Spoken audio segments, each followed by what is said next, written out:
Hello and welcome everybody to the Odyssey Reckoning Update Show. It's crazy to think that it's already time for another Odyssey, but here we are. I'm Isaiah, your host for today. We got an awesome show lined up for you guys. We've got tons of balance, some new skins. Of course, we're going to break down the new Odyssey for you guys. And with the new Odyssey comes a new Tier 5. We've got Tier 5 Hell, the grand reveal for that, towards the bottom of the show. Like I said, we've got a show that's ready for you guys. We got so much to go over. We're going to kick things off with balance. And to break things down with me, I've got my homies from the design team. I've got Clumsy and Pon here to start breaking things down with me. How you guys doing? Good. Things are going well. Doing all right. Nice. Well, exciting stuff. I don't know about you guys, but mid-season wrapped up, and we've kind of seen a little bit of how the meta is kind of fallen into place after the latest update, God of the Moon. So let's go ahead and get right into bonus balance because we've got actually a sizable amount to go over. So we'll kick it off with items. This bonus balance round is going live next week. And we'll start off with Ring of Hecate. And the first item up for this, Ring of Hecate, we're going to be decreasing the attack speed on the item. And we're also going to be decreasing the magical lifesteal. Yeah, so I think you're going to see a couple of things that are going to be familiar to the community. ADC mages are going to be taking a little bit more of a hit. We've seen, Hecate still rising in dominance even with the last pair of nerfs. So we're going to do a couple of small tweaks here to the base stats, but you're going to be seeing a little bit more in tune with the ADC mages coming along next. For sure. All right, let's move right along to another item nerf that's kind of in line with this Ring of Hecate nerf. You've got Typhon's Fang up next, and we're going to be decreasing the healing obtained from magical lifesteal from 40% down to 30%. Yeah, Ring of Hecate and Typhon's Fang, those are items that are built together and synergize really well. They give a lot of the magical ADCs really high boxing capability, and so toning both of them down at once is going to be a big hit to like the core build that we've been seeing, the high frustration build that we've been seeing. All right, we've got one more item up for bonus balance, and this is kind of targeted towards some of our basic attack junglers here. Hasten Katana going to be seeing a nerf. We're going to be decreasing the attack speed on the item. We're also going to be decreasing the movement speed. Yeah, we've definitely seen a lot of rise from the ADC mage as well as the attack damage assassins. We did some messing around with the jungle with the Golden Blade and Assassin's Blessing before, and we see in prominence that the attack damage assassins have definitely risen up. And again, with the ADC mages, we're going to see a couple of attack damage assassins as well, specifically gods, get some hits as well as this item for Hasten Katana. Just a little bit of a tweak. For sure. All right, that wraps it up for items. Let's move right along to gods. And everybody watching, this is not an alphabetical order, but there's definitely a method to the madness. And we'll go ahead and kick it off with Tsukiyomi. Before I break down all the changes, Pon, how did Tsukiyomi kind of land when he released last patch? Yeah, so we had a lot of interesting theories internally about where he would fall. We knew that he was an assassin without mobility, but we knew that he also had high damage to kind of make up for that fact and some control tools in his kit. And so when we first got stats, he was actually doing pretty well, and then people very quickly learned all the intricacies and really dominated with him. He had really good stats across the board, and so now we're here with some pretty consistent nerfs across the board, focused mostly on affecting his base damage output and seeing where he falls after these kind of adjustments. For sure. So the theme around this is just taking his damage down a little bit. And we're going to be seeing that with Dark Moon Shuriken, bringing down the scaling, Kusari Gamma, decreasing the damage on all 3 hits, as well as decreasing the disarm time. Silver Moon Caltrops, we're going to be decreasing the damage on that. And then finally, Piercing Moonlight, we're going to be decreasing the dash damage. So every single one of his abilities is going to be dealing a little bit less damage. Yep. When he's played Pure Assassin, he does a lot of damage, but also when he was building Bruiser, he was doing quite a bit of damage. This base damage nerf will affect not only his early clear and early jungle capabilities, but also how effective his early ganks are, and then, of course, just how he scales into the late game. His scaling is still quite high on a lot of things, but we're going to watch that closely, see how these adjustments address him first, hitting some of the control that he also got out of utility. And if we need further nerfs, maybe some more scaling targeted nerfs, we can also do that in the future. Most definitely. All right, let's move on and talk about some magical ADCs. We've got Oleron coming up first with the nerf here. Turn of Fate. We're going to be decreasing the bonus damage on Oleron's critical strikes from 60% to 50%, and I'll let Clumsy take it away here. Yeah, this is a revert to a buff that we gave him previously. Oleron's been pretty interesting, where he's always been seen to be a very strong god, especially with that ultimate, and I think that's going to be a big point of discussion. But with the ADC mage items that have increase in power. We found some of the buffs that we gave him recently to be kind of unnecessary, and we want to bring him down without having to touch the ultimate, which is such a fine tuning dial that we want to be very careful of. We think with the item changes, with this revert, he should be in a much better spot. We don't think we'll see him, as highly prioritized in the SPL, and it'll probably be okay with this one. For sure. All right. The next magical ADC we've got up next is Freya, and we're going to be making a change to Pulse here, decreasing the slow from 25% at all ranks, and that's going to be scaling up from 15% up to 25%. What's going on with Freya, Fawn? So Freya's kind of complicated, right? She's like our character that we actually did like a full-on revert from at one point. So we want to be very careful on the actual balance number tunings that we do for her. In this case, we figured the items were the things that are mostly enabling her, and so we've toned them down. But it does seem that her early control, especially when Pulse lands and slows everyone, that allows her to follow up really heavily with a lot more damage. Reducing the slow, especially in the early ranks where you might prioritize your single target damage over this in some cases, will make for a meaningful choice and also make it so that enemies can actually box her more in the early game effectively. For sure. All right, that wraps it up for magical ADCs and bonus balance. Let's talk about some basic attack assassins now.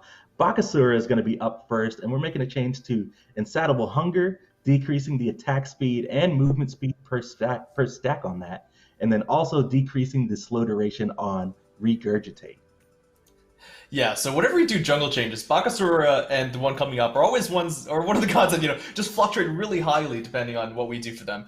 The jungle got a little bit tankier, like we mentioned before, and Bakasura is one of the gods that can just clear the jungle extremely well with the Eat minion. We're doing a small reverts on the Insatiable Hunger, and Regurgitate is somewhere we want to touch specifically because we know there's a lot of frustration factor when it comes to that ultimate, and we didn't want to increase the CC immunity again he gained there, so we're going to try or decrease it. We want to play around with the slow as well, and we think this coupled with the Hasten Katana nerf should be pretty good to bring him in line. All right, the next one up is specifically for Yupon. We're going to be making a nerf to Arachne here. We're going to be making a change to Venomous Bite, decreasing the damage per tick on that ability. So talk to me about Arachne, Pon. Yeah, Arachne's really strong. She got some itemization that also really, really helped her out. And in the jungle changes, she's again a character that wildly fluctuates. She was on the uptick from that. So we were looking at a way to address her overall clear speed and her gank potential. And Venomous Bite with its base damage of 450 was just something that she could pop onto a target and they really had no answer to. So we're lowering the damage on that, lowering her lethality, and combined with other item adjustments that we have, this should put her into a good spot. For sure. All right, we've got a few more gods left for this bonus balance round, and these next ones are going to be focused a little bit more on what we've kind of been seeing in the SPL, what's going on with the Pro League plays. So first up, we've got Persephone. We're going to be making a nerf to Harvest, the Sprout. We're going to be decreasing the magical power scaling damage and also decreasing the slow on the ability. Bud, you want to go ahead and take this one? Yeah, sure. So yeah, Harvest is one of those abilities that has a lot of different skill potential at different skill levels.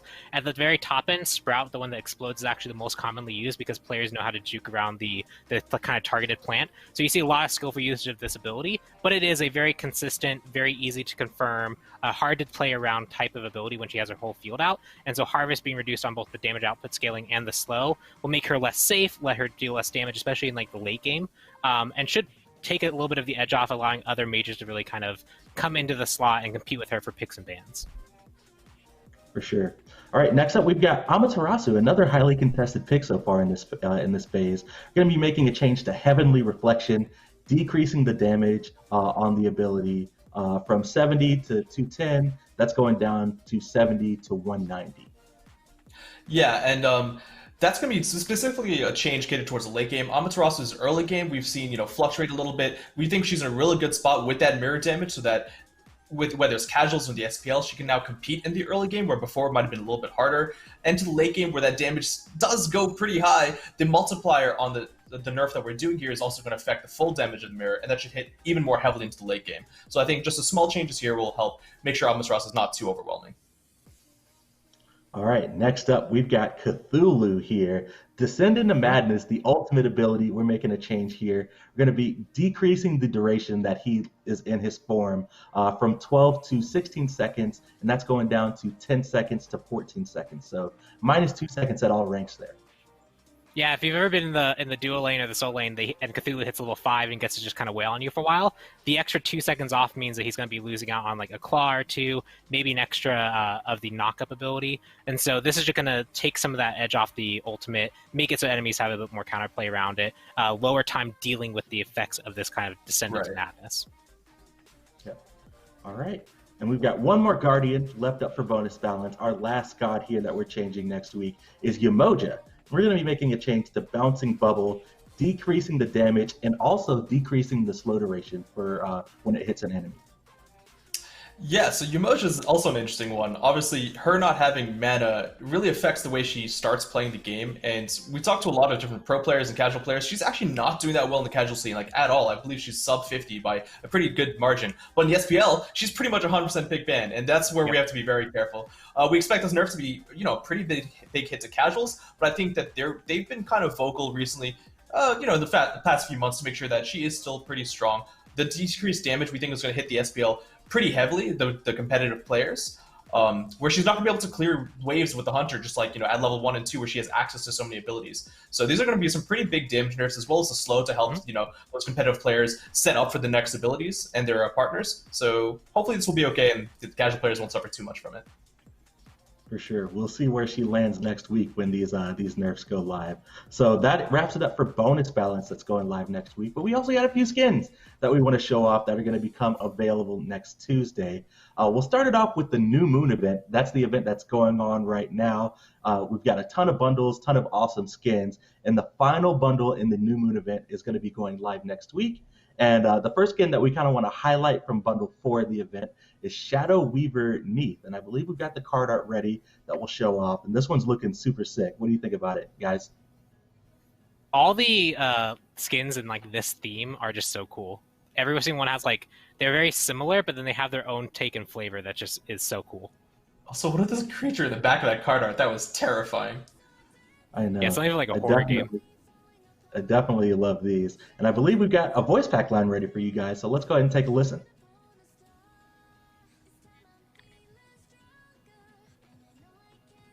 Pretty things here. I will weave such a pattern for you. That's awesome. Definitely going to be one that I'm looking forward to. Shadow Weaver Neath, another skin in our kind of Shadow Spirits line coming up in Bundle 4 of New Moon.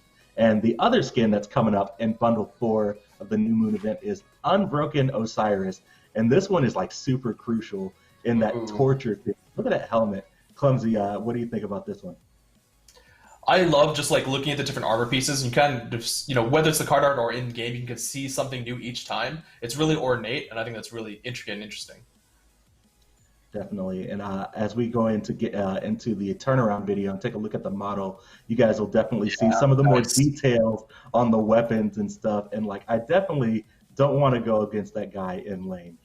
That's scary. I wonder what he's going to look like when he's all fragmented up. I know, right? Let's go ahead and take a listen to that scary voice back that he's got. Come, embrace the pain.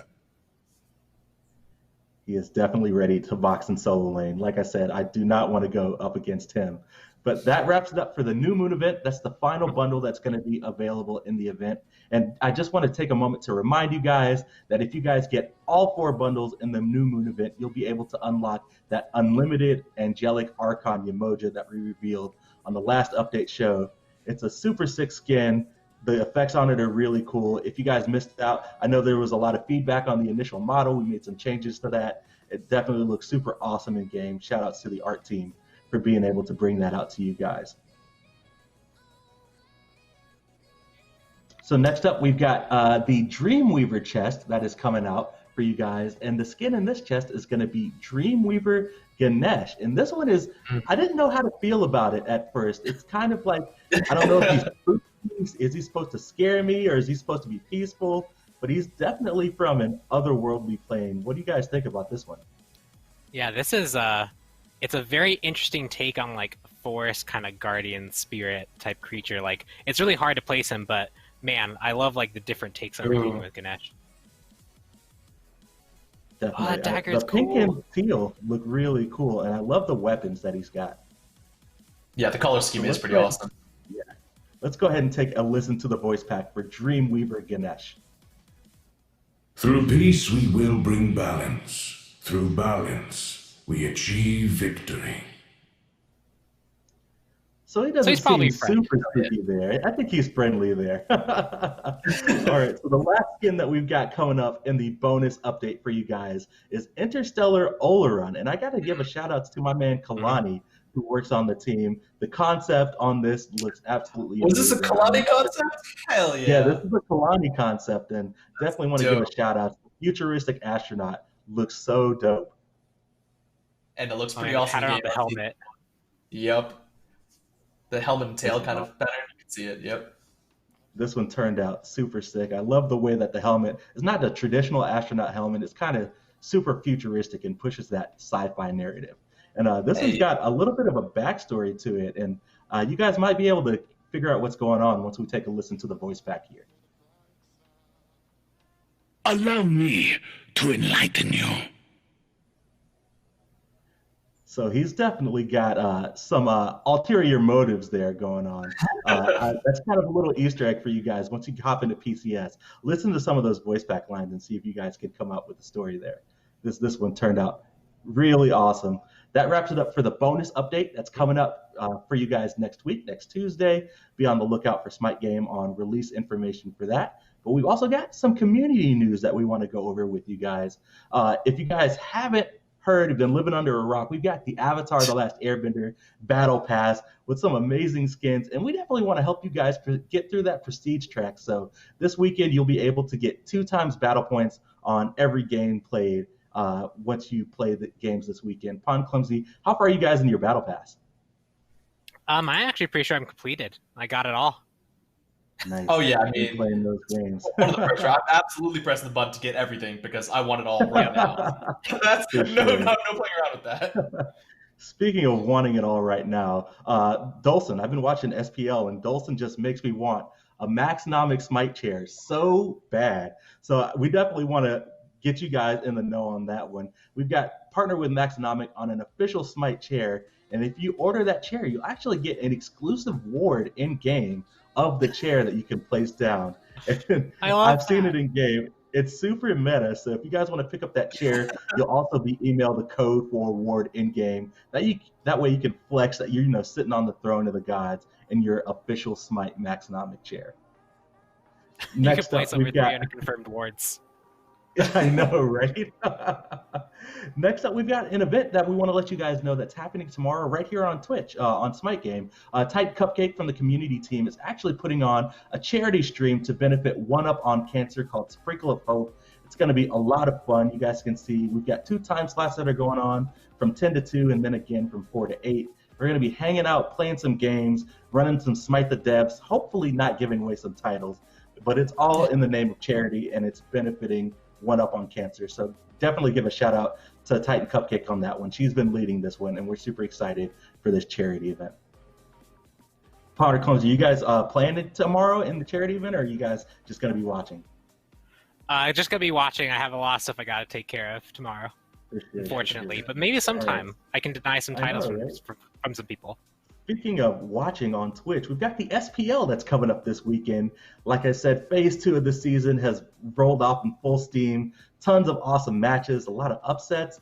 Everybody's getting some wins. So if you guys want to tune in, we've got SPL starting Friday, Saturday, and Sunday at 3 p.m. ET. This is the match schedule for this weekend. I'm definitely looking at the Friday match, Ghost versus Radiance. It's going to be an amazing matchup to see.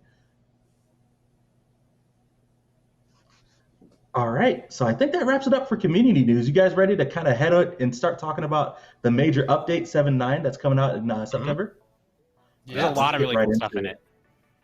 Let's kick it off with some quality of life stuff. We've got a couple notes here. The mastery icon for 110 Gods Mastered. We're finally getting that into the game. We've seen a lot of people asking about it on social media, so you guys will be able to equip that avatar when this update goes live.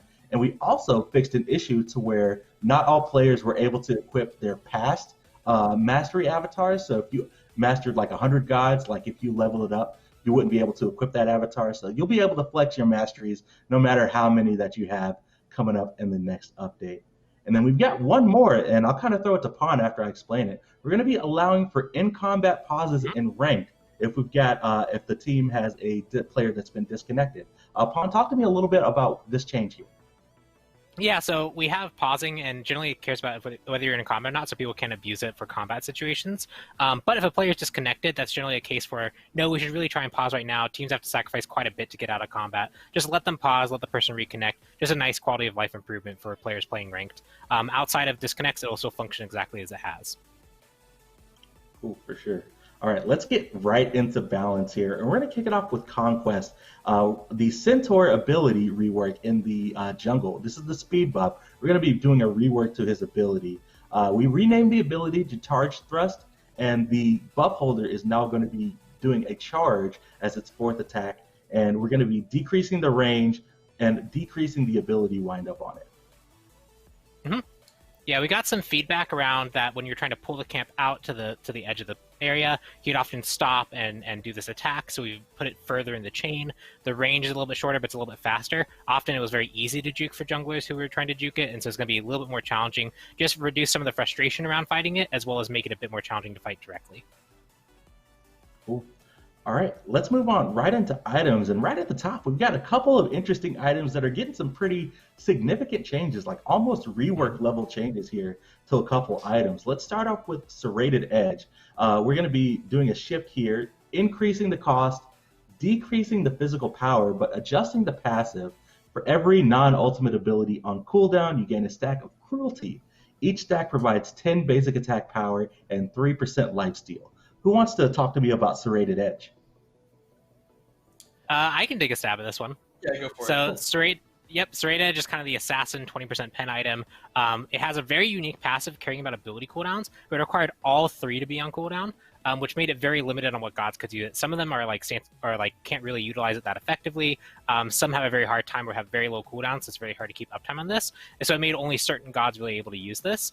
So we're making it a bit more usable overall. Now it'll just care if you have a ability on cooldown, you get a stack, so you can get a maximum of 3 stacks.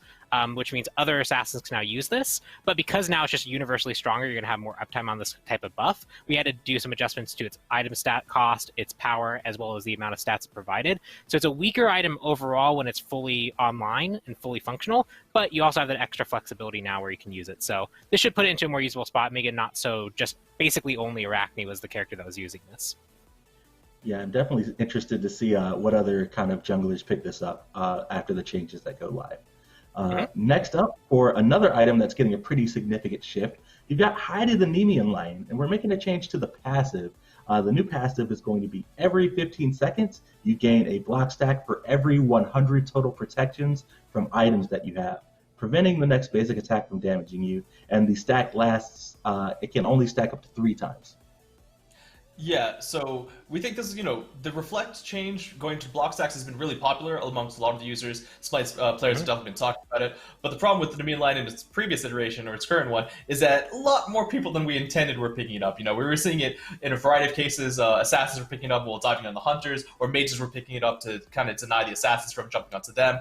We wanted this to be somewhat more useful for the tankier characters, the warriors and guardians, to pick this up, and in order to do so, we kind of tied it to the total protections you get, and like you said, from items specifically. So that means if you just have this, actually you're going to be needing another item to drive you over that 100 total protections mark from items to gain your first block stack. And we think this, going up to 3 stacks now, will really help push it in the right direction.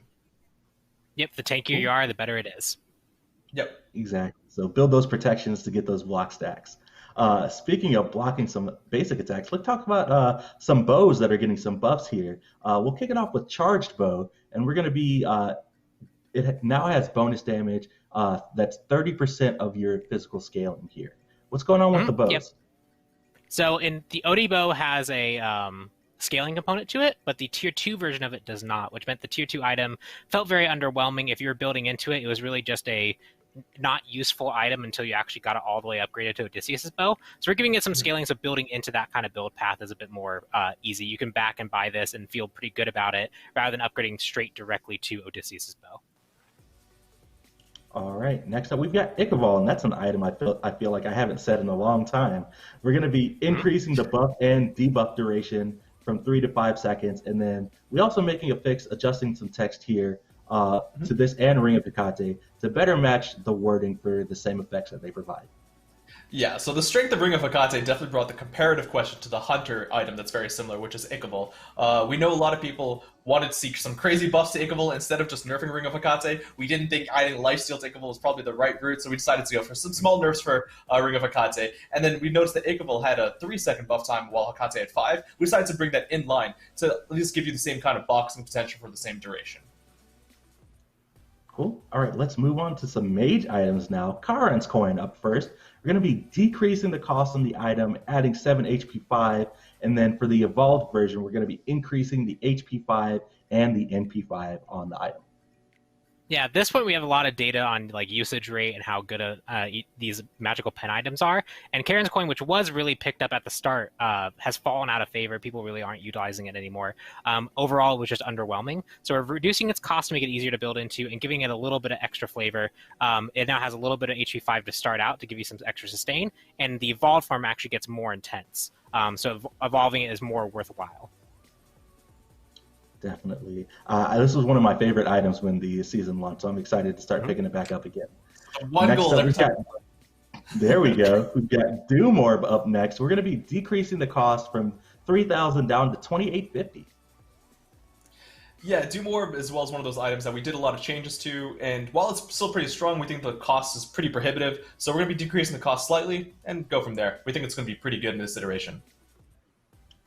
All right, we got one more mage item up next. We've got Warlock Staff. We're going to be decreasing the cost on the item and then making a change to Sorcerer's Staff, the tier 2. We're going to be adding some magical power to it from 30 up to 45. Yep, so you can see the theme here, a lot of underutilized mage items, just bringing them up so that they're a bit more competitive, increase the item pool that mages have to use. Warlock Staff was underwhelming, we're decreasing the cost to make it easier to build into, and then the Sorcerer Staff, building just the tier 2 of it felt really bad compared to other starter routes that you could go, so making it stronger so it competes with other kind of choices that you could make. All right, let's move on and talk about some Tank and Guardian items, and this one, I feel like I definitely haven't said this item in a long time, Bulwarker of Hope. We're going to be increasing the percent HP threshold where the shield triggers from 30% up to 40%. Yeah, so this should mean that Bulwark of Hope's trigger will happen a little bit more often. We looked at it, had a look at its stats and costs. We think it's generally in a pretty good spot. This change will help it bring it a little bit more prevalent, especially in a meta now where there's a lot more shield counters. So let's see how that one goes. Cool. All right, next up we've got Heartward Amulet. We're going to be increasing the magical protections provided for by the aura up to from 15%, 15 to 20, not percent. I'm sorry. Yeah, so before we kind of move on to this change, it's worth noting that the rest of these are kind of tankier items, either for actual pure guardians or bruiser kind of tanky warriors.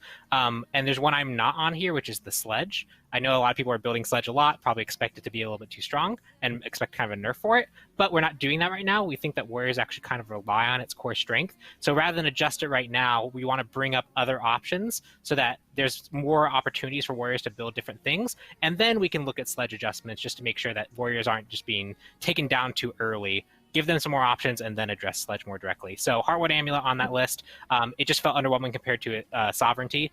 So giving it more ally protection just helps it out overall. Cool. All right, let's talk about some anti-heal now. We've got Pestilence, and I'll kind of lump these two together. Pestilence and Contagion, we're going to be increasing the health on both the items by 50. Pestilence is 200 to 250. Contagion is 100 to 150. Yeah, we did a lot of passes on the anti-heal items previously for the offensive ones to make sure that it didn't really feel bad to pick up the items, right? So the Divine Ruin and Brawl Gate 6, you actually don't mind picking up. They're pretty decent, but Pestilence and Contagion never really quite felt that way. They're okay, but we think with this 50 health boost, you'll actually feel like you definitely kind of want to pick this up and feel favorable for it. Yeah. All right, last up for items, we've got Mystical Mail, a fun one. We're going to be decreasing the cost from 2450 down to 2350. Yeah, we did adjustments similar to this before, making it easier to build into. We're just taking that a step further after we saw that some people experimented with it, but overall fell out.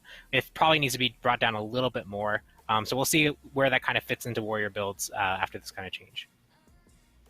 All right, let's move right along into gods. And I believe these might be in alphabetical order, but don't hold me to it, chat. We're going to start with Artemis. First up, Vengeful Assault. This ability will now additionally let Artemis cleanse herself of slows, and she will become immune to slows for 0.6 seconds when the ability is activated. So Pun alluded to this earlier. There's definitely some spicy stuff in some of these god changes. We wanted to go through and take this time in between god patches to look at a couple of gods who we think could use a little bit of extra flavor, a little bit of extra love. Artemis has seen some great days. She's seen some poor days, but we wanted to help her with one of her weak points. She doesn't really have mobility or an escape option. By giving Vengeful Assault this slow cleansing effect that we usually have seen in Kukulkan, we think she'll be able to get a little out of trickier situations without having to necessarily use her ultimate. So hopefully this goes over pretty well. Yeah, this is definitely a spicy one. I'm looking forward to seeing how the community receives it. Next up, we've got Baba Yaga. We're going to be making a buff to her here. Baba's Brew, we're going to be decreasing the cooldown, and it's going to be 14 seconds at all ranks. Yep, she's probably getting pretty close to the point where like she's in a really, really good spot. Some people really think she's already good. Some think she's really underwhelming still. Baba's Brew, the 16-second cooldown at the earlier ranks, made it very prohibitive to brew potions. You couldn't really utilize the cool flavor of your kit, and it also hurt her early game and mid game clear significantly for not having those on a lower cooldown. So just reducing the cooldown to 14 seconds at all ranks will help her out, kind of smooth out her gameplay experience. For sure. Next up, we've got Chalk, going to be making a change to Thunderstrike, increasing the physical power scaling by 10%. Yeah, I mean, Chalk is a little bit of a jack of all trades, right? He's got a really good laning phase. I think everyone who isn't comfortable in solo lane will pick up Chalk and still do pretty well. But he kind of transitions to that late game and only has that team-wide, ulti, the big silence hitting. But other than that, he doesn't do as much. We wanted to give him a little bit more love, a little bit more power, so those Thunder Strikes are now going to be hitting a little bit harder. We've seen 10% scaling changes do a really good job for a lot of warriors, and we think it'll help Chalk out a lot too. Mm-hmm. For sure. Next up, we've got Changa. We're going to be making some changes to her base stats here, increasing her base HP and her HP scaling per level. Yeah, Changa is a very squishy mage. She tries to rely on her evasion, but because she has to stay in melee range for so long, her evasion can only help her out so much. We're going to give her some tankier stats so she can actually play that kind of like bruiser mage role a bit more directly. She doesn't have as much HP or scaling per level as someone like Hades or Zhongqi. Those are like the actual pure tank kind of mages, but a little bit of extra help there will make sure that she can actually stay in the middle of the fight. Should help bring her up. Maybe we'll see some play from Changa, where she's kind of been on the lower end of play for quite some time. Right. All right. Speaking of somebody that's been kind of on the lower end, hasn't really been seeing a whole lot of pickup, we've got Guan Yu. We're going to be doing a buff to Tallow Assault, increasing the damage per tick from 15 to 55. That's going up to 20 to scaling up to 60.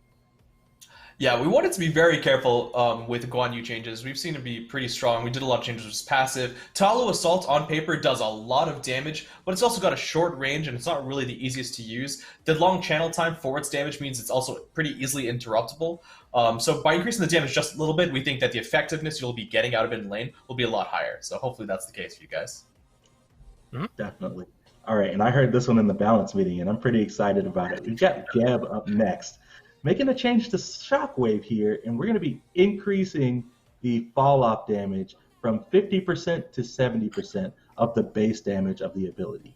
And it's kind of confusing, but I'll let Pon kind of explain what's going on. Yeah, so at melee range Shockwave, it does full damage, and at max range, it does about 50%. We're bringing that 50% to 70%. So max range will be doing more. We've seen Geb be this kind of like pretty consistent support pick, but even in metas that we would expect him to do well, such as the crit meta, where his passive has like a lot of potential payoff, he wasn't really being picked and has been falling out of favor compared to other supports. And we feel like his overall toolkit is pretty strong, but the early laning phase and the mid game kind of limit what he can do. So we're bringing that up to make sure that Geb has an opportunity to kind of roll in matches. Cool. All right, next up, we've got Nemesis, who's seen a huge rise in popularity here over the past couple weeks, making a nerf to Slice and Dice here, decreasing the damage from 50 to 170 down to 45 to 165. Yeah, we've played around with the Slice and Dice numbers quite a bit because, Nemesis kind of dies by this ability quite severely. It's her primary jungle clear, a really heavy DPS in fights as well. So this is a half revert from the buff that we gave her before. To make sure that she still stays competitive. We think this plus the jungle changes we've done previously should help out. And the SPL on a competitive level, she's still used a lot, so we want to be careful of that. We also want to be careful because we know that she's a pretty valid and valuable counter to Cthulhu as well, which is one of the reasons why we're assuming her play count has increased the way it has. So we think this should be all right. Mm-hmm. All right, we're moving right along here. We've got Ra up next. Going to be making a change to Celestial Beam, increasing the magical power scaling, and then Divine Light, Additionally, now this ability is going to cleanse Ra of slows, and he's going to be immune to slows for 0.6 seconds. So kind of like Artemis. Yeah, you thought Artemis was the only one. We're actually doing it to Ra as well. He's another character that doesn't really have a great way to be mobile. He also has to kind of get close and stay around like mid-range of fights to make sure he can land Celestial Beams, use Divine Light, and have heals for his team where they have to kind of group up. So Divine Light cleansing slows is going to help him, give him just that extra tool to survive some situations he wouldn't otherwise survive. And Celestial Beam getting the magical power scaling increase. This is a relatively hard to confirm ability. It's very well telegraphed, has a travel time, and so this makes it more rewarding when you do land that skill shot. All right, moving right along. Next up, we got Zeus, and this is another fun one for this update. For base stats here, we're going to be increasing Zeus's base attack speed from 0.87 up to 0.95. And Pawn, I'll let you kind of explain kind of what's going on with this one and how this will impact Zeus. Yep. So the base attack speed is one of the most important stats for like any in-hander. It affects how any percent increase works. So 10% now will actually give you 0.095 instead of 0.087. And he also starts with just more attack speed. So he's actually going to be throwing out his lightning bolts more often. He'll get extra synergy with his passive. He'll get extra synergy with the Aegis that he throws out. So just a nice quality of life buff for Zeus will help him clear a little bit better in Conquest, especially early on, and get that little extra bit out of his passive. Awesome. I hear aggro cheering and celebration from the distance. Yeah. Yeah. All right. We've got two more changes here for God Balance. And there are actually a couple of reverts from past nerfs that we've done. First one is going to be for Odin and Gungnir's Might. We're going to be decreasing the cooldown from 14 seconds back down to 12 seconds. Yeah, so when Odin got his ability change, he rose in popularity quite a bit. And then similarly to Isis, we just hit him with everything we got back to back on several different patches. We went through and basically I think all the cooldowns on his abilities have increased, and we chose one of them now to revert because I think you guys have probably noticed in game, you don't see much Odin anymore after all the changes. So with this revert, we think we're going to help bring him back to a safe spot. Cool. All right, and then last up for God changes, we've got Hoon Bats. Making a change to Fear No Evil, the ultimate. We're going to be decreasing the cooldown, and that's going to scale up from 110 to 90 instead of being 120 seconds at all ranks. Yep. People definitely recognize Hoonbots' ultimate is definitely like one of the strongest portions of the kit and is a really great teamfight ultimate. But when we change it to 120 seconds at all ranks, we saw Hoonbots go from being played pretty consistently to just falling off almost completely. We've seen a little bit of experimentation still, but not much success. And so we're going to revert this, especially with all the changes we've done to the jungle, what junglers are viable, how items have like shaked up. We feel like he can go back to 120 seconds or to the scaling down. And then we're going to look at potentially other places to nerf him if we do actually need to. All right, that wraps it up for God Balance. We got through it, guys. There was a lot to go over, but we did it. Let's start talking about some skins. We've got an all-new Battle Pass that's coming out in the Odyssey Reckoning update that's coming out towards September. And this one is called Necropolis. And this is a new thing that we're kind of taking on. Necropolis is kind of an old, forgotten, forsaken land with its own sets of kingdoms and rules. But everything is a little bit more on the creepy side, as you guys will see as we start going through these skins. The first skin that we want to show off here is for Isis. And it's called Razor's Edge. And this one is definitely awesome. It's got some green hints. She's wearing the mask, staying safe. That mask is cool. Super dope. That's cool. What do you guys think? I mean, that's just me. I love the staff. Yeah, the staff is cool. Just looking at like the creepy skull like mask at the bottom with the like the jaws hollowed out, I think that immediately drew my eye. I know, right? I love the green energy, and I'm definitely loving the treatment on the wings, how they're kind of like metal there. But I wonder how she sounds wearing that mask. So let's take a listen to the voice back here. Long have I wandered this plane, searching for someone to torture. That's Razor's Edge Isis, and I believe this is going to be the first skin in the Battle Pass. So when you pick it up, this is the first skin that you'll be able to unlock. And I'm definitely looking forward to that one. But I'm also looking forward to the next skin that we want to show off, because it is Infernal Omen Tsukiyomi. And it is Tsukiyomi's first skin. That's actually a real quick turnaround on that. What do you guys think about this one? I mean, I love the two weapons that we have for him where they are kind of opposing, because the art team gets to just do so much cool stuff with it. Yeah. I know, right? It's so awesome. So cool. Yeah, let's go ahead and take a look at the model here. I want to see how those weapons look. Nice. Love the treatment. I definitely love the taste of having one weapon a lighter color and then another one that's being darker here. Crimson Edge Let's blade. go. I know, right? Let's go ahead and take a listen to the voice pack here. My blades thirst for your blood. And he wasn't edgy enough. I know, right? So this is Tsukiyomi's first skin. So we actually want to take a little bit of time and show him off to you in game. So I believe Pawn is our driver for today, and production is going to get us right into game, so we can kind of show off some of the abilities that and how things are going to look once you unlock the skin in the battle pass. So Pawn, take us through and let's look at what he's got going on here. Basics look so clean. Ooh.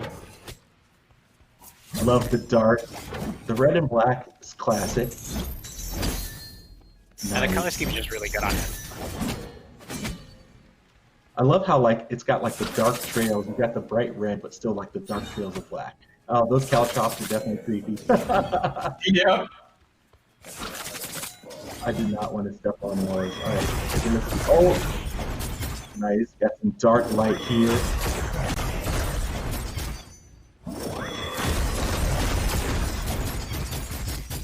Lots of really cool effects. I know, right?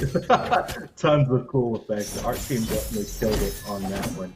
That's the second skin in the battle pass.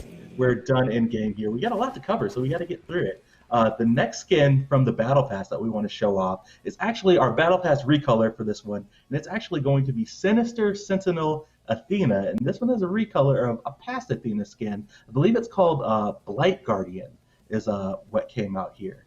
And I love, I believe Blight Guardian was kind of darker. This one's got more of a brownish, reddish tone here. What do you think of this one, Clumsy? That's cool. I mean, I like seeing these recolors in the sense that you don't almost realize that it's a recolor, right? Like, I mean, I saw this and I didn't actually assume that already because it's a completely different palette that we went with. Yeah, the first time I saw it in game, I just didn't recognize it. I know, this one's super awesome. I believe we've got a turnaround ready, so we'll be able to see a little bit more how it looks in game. Yeah, the browns and the red hair and the little hints of green definitely are catching my attention here. I'm super excited to check this one out. This one is a recolor, so no new voice pack here, but you guys will be able to get this one. It is on the free track of the Necropolis Battle Pass. So as long as you're playing, getting those battle points, you'll be able to unlock the skin as you progress through the track. Cool. And we've got one more Battle Pass skin that we want to show off to you guys. Infernal Father Odin. And this one, he is the king of Necropolis. He is kind of the high-ranking Inquisitor. And I just love the aesthetic here. Pawn, you're my kind of RPG guy. What does this remind you of? I mean, like, this is, like, the final boss of, like, the, like, Holy Order, like, evil group that, like, uses light for bad. Look at that hammer in the background. Is he actually going to be just swinging a hammer? Oh my goodness, yeah, I definitely want to check out. Yeah. It's a hammer! Looks sick. Dude, and those shoulder pads are so spiky. Oh, this one looks so cool. Yeah, I want his armor set. Awesome. Yeah. I know, right? Let's go ahead and take a listen to the voice pack as we wrap it up for this section. Your judge, your jury, your executioner. Yep, that sounds about right. Well, that wraps it up for the Necropolis Battle Pass section. We're definitely super excited for this new theme to get it in you guys' hands when the Odyssey Reckoning update goes live. But we just reviewed our next Battle Pass. That means that the one that's live in game is going away soon. We've got the Avatar: The Last Airbender Battle Pass that's available now. Like I said earlier, if you guys still haven't had a chance to check it out to see the awesome content that's going on, we've got a really cool video to show to you guys. We'll be right back after the break to go over the Odyssey.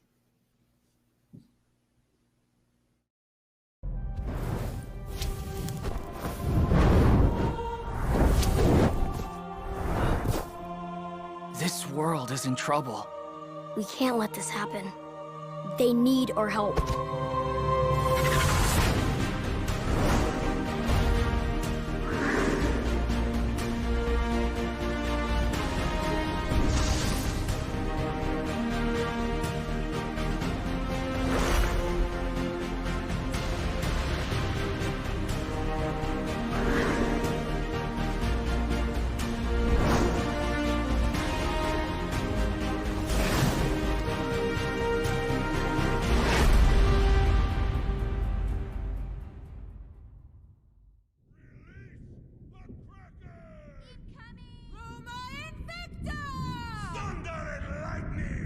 yet to see the meaning of cruel. Let the heavens rage!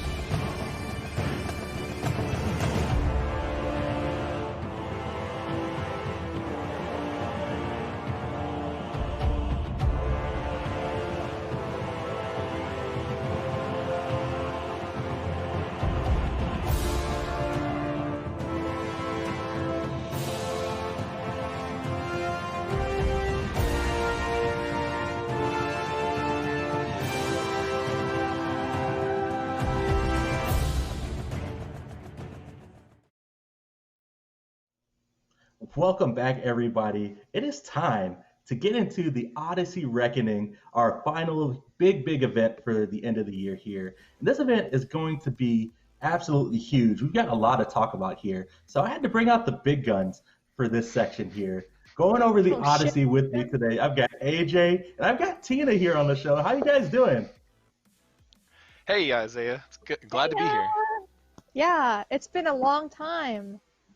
I know, it's been like forever since I've even like seen you in person or talked to you, Tina. It's an absolute pleasure to have you. I was enjoying my break, but I'm happy to come back and chit chat about some cool Smite stuff. Oh, the Odyssey is going to be super dope. But before we get into the Odyssey, Tina, the Odyssey is all about like voyaging and exploration, but every voyager must have their log, right? So we've got another event that's coming out alongside the Odyssey called Voyager's Log. Tina, what's going to be happening with this Voyager's Log event? So the Voyager's Log event is very similar to our previous birthday calendar event, and what it is basically you come into the event, and every day that you come in and you play a game, play one game, you will receive the reward for that day. So, and then it lasts 15 days. So if you come in every day for 15 days, you'll get all the rewards. Also, if you claim 6 days in any order, so just 6 days in total, you can receive the Voyager player title, which is also pretty cool. Oh, nice. Yeah, this works a lot like our community event from last year, or earlier this year. So This is a format everyone should expect, and everything is totally free. Just stop by and play some games when the patch drops, and you'll get some cool free stuff. For sure. TLDR, log in, play a game, get free stuff for 15 days. It's super simple. Lots of awesome stuff that's going along alongside the Odyssey Reckoning, which is our grandiose, really big, super special event. And I know, Tina, you've been doing a lot of work getting this event ready, so I'll kind of let you take it off and give me just a brief little overview of what's going on with the Odyssey, just like a kind of one-liner, just to kind of before we dive deep into it. Okay, so for this year's Odyssey, we've kind of like come up with some new design changes to it. So we've added like a grand map to the Odyssey where you can explore like new cultures and unexplored lands, and while also battling the corruption that is Cthulhu, who's still like dominant over this world. And you basically do quests and get rewards for doing the quests on these new voyages that you get to go on. Yeah, if we have a picture, you can see it better. Yeah, we wanted to bring back some of the Odyssey's roots. The event is, specifically a way for players to get a bunch of cool god skins for a bunch of their favorite gods, and we wanted to keep a lot of the format the same, the things that our players really look forward to. But we wanted to have more theming to it, more gameplay to it. So Tina spent a lot of time working with the UI team and the design team to come up with this really interesting whole map to explore. And this is so much deeper than a lot of the maps kind of presentations we've done in the old Odysseys, where you would just kind of see a bunch of the items or things just spread out on a map. This one is actually very interactive. Players will get to choose which different types of regions. All of the regions are themed around our existing pantheons. They have all sorts of cool tie-ins to lore and gods in the game. And you'll get to choose how you want to explore those for your quests, and you'll also be able to choose which rewards you want to go after, of course, because that's that would be a big influencer on which regions you choose to explore and which quests you want to do. Is you can preview which rewards you'll learn, and you can pick accordingly. Yeah, for sure. I think the big thing is we heard a lot of feedback how the Odyssey didn't feel as immersive, and it just felt like another buy-through event. So we really, took some extra time to make it really engaging. Lots of stuff for you guys to do, quests to complete, and also lots of new ways to earn Odyssey points and progress through the event rather than just buying content. So yeah, let's go ahead and start talking about the gameplay. And AJ, you kind of hinted towards the map. What's going on with the map, and how does it work? All right, so there's a big Odyssey map with this event. Each map has its own territory, which has a whole bunch of different rewards. You'll be able to preview those and choose which rewards you want to go after before you start any of your quests. Everyone will start with the first territory, Niflheim, based off of the Norse Frost world. That territory will be unlocked for everybody, and they can play through the quests to earn the free rewards. However, to unlock the other regions, you'll have to earn map fragments by purchasing Odyssey skins. Yeah, which you essentially can get through earning Odyssey points, right? The biggest cool thing about this whole update is that you can earn Odyssey points from more things than just buying Odyssey skins. Pretty much participating in any of SMITE skins in anywhere in the updates for the next few months will earn you Odyssey points that you can earn towards your Odyssey progress, which we know that players really like to kind of pick and choose their Odyssey items, and now you have even more power to do that. You can earn the tier 5 by getting less of the actual Odyssey items if you don't want to, and doing other things. Like if you're always buying the battle passes, you're going to be getting Odyssey points from that. Yes, and if you want a detailed list, you can find that on the update show notes as well. Yep. We also took the quests further. Yeah. So with each quest and each region has different directions you can go and paths you can take, and they're going to have different difficulty quests, and even areas that we call the corrupted areas that have even more difficult quests, but then better rewards. So there's a lot of room to explore, and it gives you a cool view of the SMITE universe in a sort of focused sense, where instead of exploring the whole world, we have this cool fictional continent we created that has bits of every pantheon represented on it. It's very based on choice. You as the player making your own choice to go on a voyage that of your choosing. So we really wanted to play that up. For sure. And the Odyssey, it will kind of work how it did last year. When it goes live, there will be a buy all option that you can do to kind of pre-order all the content, and you'll get it whenever it's available in game. But there's also the individual skins that will be released, and they'll be discounted for a couple weeks after they come out online. So definitely be sure the buy all option is 8,000 gems, and you'll get access to all of the Odyssey content and all of the reward content that's available for that patch, as well as instant access to our Tier 5 Hell skin, which we're going to get to in a little bit. But we've got some other awesome Odyssey skins that we want to talk about. So let's go ahead and kick things off here. Let's start with Winged Death Thanatos. And this one is super cool. Another Winged Death skin. He's like a raven, right, Tina? Yes, he is. He's really bright and red and just very edgy. He could honestly be brothers with the Tsukiyomi skin that we just saw. Oh, that's true. I didn't even make that correlation. Yeah, they're like edgy brothers. Thanatos is obviously a fantastic god for badass skins. This is the kind of whole category we use to loosely define a lot of these skins that are a little more intimidating. I think this one is a more in line with our kind of living armor idea, which we've used before on gods like Pele and Hercules, but we took it in a different color direction to feel more fitting to Thanatos, and also to have a kind of mentions back to blood magic. Ooh. Yeah, let's go ahead and take a listen to the voice pack to get a little bit more idea what's going on. No prayer can save you from death's embrace. Yeah, that's totes definitely the edge that we're looking for Thanatos skins. I'm definitely looking forward to that one. Next up, we've got skin for Zeus here. I can hear aggro cheering again. But high voltage Zeus, this one is super cool. I had an opportunity to look at the card art earlier today, and this one's kind of futuristic here. He's got kind of some armor that's going on. This one's more along lines, I think, of the more modern hero type of reinterpretation of the gods, which we've done recently with Toxic Yamoja, which is a cool take on a villainous with not crazy sci-fi distant tech, but something that's almost believable, but as if this were a superhero or supervillain in the world right now. And of course, Zeus wielding his power of electricity, it was designed as if with those electricity themes in mind, as opposed to Yamoja's. Yeah, I believe we've got an in-game turnaround that we'll be able to see some more of this armor and stuff that's going on in game. And oh, that cloud stuff on the bottom, that's super dope. I'm loving the shield texture here. Very nice. It feels clean and sleek, but still badass. I like it. Let's go ahead and take a listen to the voice pack for High Voltage Zeus. This much power, it's amazing. Nice. He's definitely surging through all that power. You can see it glowing in his like exoskeletal armor there, and it's kind of pulsating in his shield. Definitely super awesome, and looking forward to that one. But we've got a skin that we know the community has been looking forward to up next. We've got Mysterious Warrior Mulan, and this one was a talk in the community once Mulan was released. They wanted that disguised version, so we came out and said that we're going to be making one, and it is finally coming, and this is going to be a reward in the Odyssey. So you'll be able to get this skin by accumulating Odyssey points.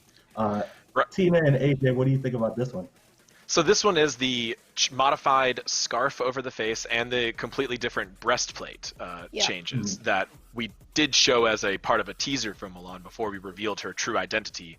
A lot of players resonated very strongly with this depiction of Mulan, and we looked for a place so someone can access this as a free reward, right? We wanted to make sure this skin would be pretty easily accessible to the community. So this one is the first skin reward on the path to the Odyssey, which, probably worth mentioning again. With every Odyssey skin you buy, you're going to get map fragments to open up more quests and more rewards there. You're going to get Odyssey points, which unlock you towards the next rewards, which lead you towards an Odyssey chest with every update where you can get all sorts of amazing skins from all of SMITE history, as well as earning you towards the bigger reward tiers. Like this is the first one where you'll unlock this skin and Odyssey chest at the same time. So every time you participate in the Odyssey, your rewards just stack up and stack up. This is just the first one along the road to the Hell Tier 5, and I can't wait to show you the other rewards we've got. I love Mulan, but the next one I think is really impressive. It's the best. Yeah. Yes. And I believe we actually updated the voice pack here, so to kind of hint towards the disguise. So let's go ahead and take a listen. I'm here to win wars and save my country, and there's nothing about me that's not masculine. Nice. So this is Mysterious Warrior Mulan coming at you. It's the first reward skin in the Odyssey, but we got another reward skin that we want to talk about, and I know Tina is super excited about this one. Oh, yes. Everybody is. Gladiator Xing Tian, and this one is just like, it's so outside the box on what we normally do for Xing Tian. So I'll let Tina kind of take it away and talk about these little gecko guys. Well, this one, so he is like, it's like a bunch of little gecko friends who are basically controlling this like big gecko gladiator body. Yeah. So, and you can see them like poke out of like the different holes, like in his shoulders and in his head and on his side. It's super cute. And it looks great. Take a look at it and see what it looks like in game. The 3D model is so impressive. Yeah, it's really good. He's so cute. We started with an idea of like, how do we make Xing Tian cute? And we tried with like covering him more with like colors and bows and ribbons, and it was just feeling kind of strange. So we came up with this idea of this fantasy of these like gecko tribe that lives in the jungle, but they have this like construct that they jump in like a like superheroes in control to defend their lands against invaders. Exactly. And I know Look one at how thing, cute they are. This little guardian thing is probably well insured here. Let's go ahead and take a listen to the voice pack for Gecko Gladiator Xing Tian. You think you can mess with us? A misstep for you. He's so good. It's cute. It's so cute. This one is super cool. A reward skin in the Odyssey that is coming out in the next update here. We've got another skin that we want to take a look at before we get into Hell. Just one more, guys. Excalibur King Arthur is going to be coming your way, and he is actually going to be a part of this year's Odyssey chest. And this one is a kind of a different take on King Arthur. He's like a mecha knight that's been kind of formed by a futuristic kind of company called Avalon Industries. And this one looks super cool. Look at the ship in his hands. He must be huge. Avalon Yeah, sometimes we like to play with scale in the card art. I assure you he is normal sized in the game. But yeah, this skin was just a really cool merger of some mech themes as well as some King Arthur themes. I think it does a really good job of differentiating itself from other mechs. It feels really unique. It feels really specific and fits King Arthur just really well. I'm really happy with how it turned out. It looks awesome. It does. I'm loving it. Look at the added textures there. You got some nice wings here for flying. I love the way Excalibur looks. Let's go ahead and take a listen to the voice pack for Excalibur King Arthur. In the nanoprinters of Avalon Industries, I wield 3 Excalibur. Nice. For Camelot, for Avalon, definitely looking forward to getting this one as a part of the Odyssey chest in the next update. But it's time. It's time for the final skin. It's time for Tier 5 Eclipse Summoner Hell. And as we get the card art and in-game turnarounds ready, there's a lot to go over. This one's super in-depth here. AJ, talk to me kind of about how we landed on Eclipse Summoner Hell and kind of where we drew inspiration for this new Tier 5. Tier 5s are always a challenge, right? There's so much to consider, from theme to tech quality to art quality, and we want just players to be blown away by every one of them. So we always try to push ourselves to come up with something new. Hell is a duality goddess, right? She is about light and dark. She has 2 forms, but she also has opposing themes, right? Good and evil, light and darkness. This skin came from a combination of fantasy elements, cosmic elements, and even some more interesting, like philosophical or almost divine or a geometrical type of patterns. So what we have here is Hell taking the form of a oracle of sorts, someone heavily in tune with the cosmos and the sun and the moon, and she exercises her powers through the use of her summoned guardians. This is something you might see in a lot of different, popular fiction, anime, etc., is that these Hells actually fight alongside their guardians at all times, which honestly, this skin turnaround right here is a little misleading because this is never how the skin actually looks in the game. The Sun and the Moon Guardian are always paired alongside Hell, fighting with her and being the conduit for her powers.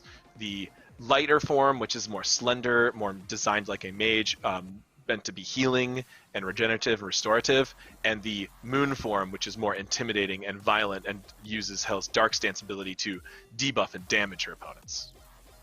For sure. Well, let's go ahead and take a look at it in game. Pawn is our driver, and I believe we are just about ready to go. I am super excited to show this one off because it's so cool. So what you're going to get with this skin is you're going to have the Hell skin, where Hell is the light form Hell and dark form Hell, paired with the light form Guardian and the dark form Guardian. So that's really like 4 models up front, or 3 or so, because the Hell shares some similarities. Right. And then all of those upgrade upon leveling up. You're going to see as we go through the demo showing the abilities and stuff that once Hell reaches a certain level, her armor as well as the Guardians, summoned Guardians' body parts and armor are all going to get more extravagant and more powered up when the game progresses.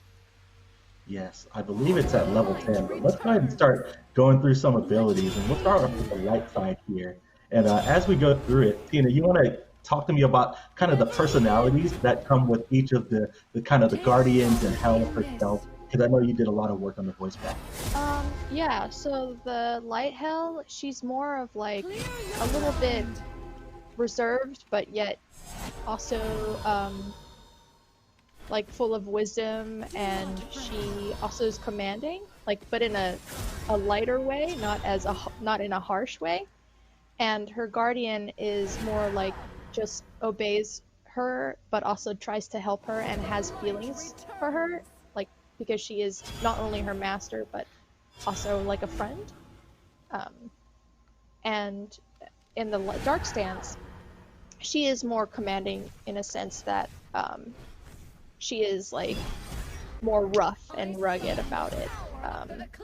And the Guardian, the Dark Guardian, is more of a like protector, but also in a mean sense of a way. Like he's, how do you say it? like doesn't let anyone touch her. Yeah, he's a bodyguard. Like, yeah, Right, he's like yeah. very rough about it, and he's not like kind or nice or sweet. And as you can see upon playing through the abilities, it was really important to the skin from an animation and effects to represent those personalities that Tina was just talking about. So you can see the characters, the Guardians, are a huge part of her combat. We want them to feel like they're fighting together. Every ability includes a lot of actions from both Hell and her Guardian. When you heal an ally, the Light Guardian actually flies around them for a second. When you throw the Dark Stance damaging orb at opponents, the Moon Guardian actually charges forward and slashes with his sword, right? Like, we really wanted to play up the action of this duality character that's not only has two differing forms, but also represents duality by showing two characters fighting together, like in perfect harmony.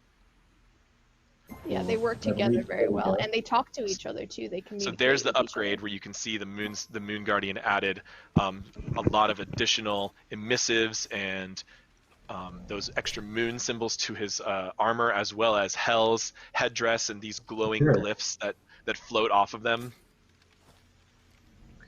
And the Sun Stance has just as many upgrades. Loving the idol variants and all the the small interactions between Hell and her Guardian. Definitely, yeah. She has a bunch of new idols to play when you're in the game. You can see her interacting with her Guardians in different ways. Of course, the light one is a little bit more fun, and the Moon Dark one is a little bit more intimidating. This one turned out so good. AJ, talk to me a little bit about some of the technical challenges, because I know our effects and rigging and the entire team, in order to have a Guardian and an actual character kind of in the game space at the same time. I know it took a ton of work, right? Yes, especially for the animation team and the technical art team, and even the gameplay programming and engineering team. Getting these characters to simultaneously work together is really difficult and brings a lot of challenges. You have to make sure your animations never get desync, or you have to make sure they can't, separate, or if you treat them as just one actual character, that has a whole bunch of different complications with it. So it's about finding the sweet spot in between all those things, as well as getting them to spawn in and animate and do all these different things as part of all the abilities. This is a really big technical art challenge in a lot of ways. A lot of things can go wrong when we do things like that, and it's something that we just really tried to turn up to 11 on this skin, more so than anything you've ever really seen in Smite, with this detail of characters being part of the abilities and for fighting two characters side by side together.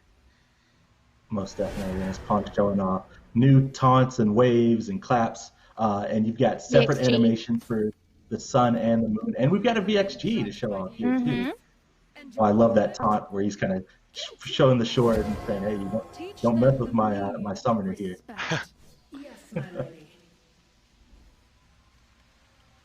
This one turned out super awesome. And here we go. We've got the VXG. Hug and walk around, and she's got both of them, and it's super symbolic of being quick, right? The rotations and the orbit on them.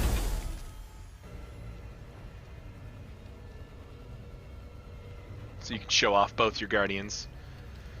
If you really want to swag out. This one turned out super awesome. I believe, let's go ahead and turn through and listen to some of the voice act lines that we were talking about. If you want to go through some GPS before we close it out here. The light of the sun guides me. Darkness should not be your path, as it will be your end. Come back to the light before it is too late. Law has spoken. Do what must be done. As you command. Get rid of them. I don't care what you do. It will be done. Awesome. Thanks so much, Juan. It's really about kind of creating this system where this priestess is fighting with her guardians, right? A lot of her power comes through them. So if you notice the animation team, they did a specific amount where her basic attacks come from Hell, but all of the abilities require the guardians. And this is a type of, as Isaiah, my anime fan, I know you're familiar with this concept of characters fighting alongside these very interesting guardians or summoned or spirits, and we wanted to really play that up as much as we could. for sure. I definitely saw a lot of specific anime references floating around after we teased this card art on social media.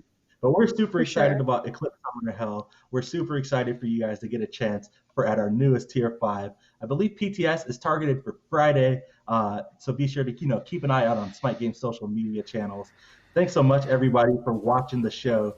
Thanks so much. Stay safe, and we'll see you next time on our next update show. Thanks.